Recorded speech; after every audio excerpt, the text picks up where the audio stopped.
தூத்துக்குடி திருச்செந்தூர் சுப்பிரமணிய சுவாமி கோவில் கும்பாபிஷேகத்தை முன்னிட்டு யாகசாலை முகூர்த்த கால் நடும் விழா கோலாகலமாக நடைபெற்று வருகிறது.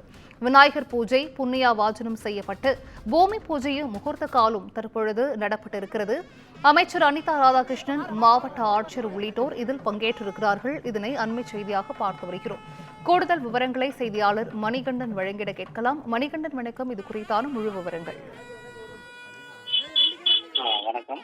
அறுபடை வீடுகளில் இரண்டாம் படை வீடாக விளங்குகிறது தூத்துக்குடி மாவட்டத்தில் உள்ள திருச்செந்தூர் சுப்பிரமணிய சுவாமி திருக்கோவில். இக்கோவிலில் மகா கும்பாபிஷேகம் வருகின்ற ஜூலை 7ஆம் தேதி வெகு விமர்சையாக நடைபெற உள்ளது. அதற்கான ஆயத்த பணிகள் நடைபெற்று வரும் இந்த நிலையில் இன்று கும்பாபிஷேகம், யாகசாலைக்கான முகூர்த்தக்கால் நடுதல் மற்றும் பூமி பூஜையானது நடைபெற்றது. இதனை முன்னிட்டு அறநிலையத்துறை ஆகம வல்லுநர் பிள்ளையார்பட்டி பச்சை குருக்கள் தலைமையில் தூத்துக்குடி மாவட்ட ஆகம குழு செல்வம் பட்டர், திருச்செந்தூர் சிவாச்சாரியர்கள் கலந்து கொண்டு பூஜை செய்தனர்.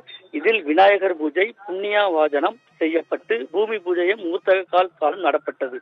இந்த நிகழ்ச்சியில தமிழக மீன்வளம், மீனவர் நலம் மற்றும் கால்நடை பராமரிப்புத்துறை அமைச்சர் அனிதா ராதாகிருஷ்ணன், மாவட்ட ஆட்சியர் இளம்பகவத், கோவில் தக்கார் அருள்முருகன் உள்ளிட்டோர் கலந்து கொண்ட நிலையில அறநிலையத்துறை அமைச்சரான சேகர் பாபுவின் மனைவியும் கலந்து கொண்டு சாமி தரிசனம் செய்தார் என்பது குறிப்பிடத்தக்கது. விவரங்களை வழங்கியமைக்கு நன்றி மணிகண்டன்.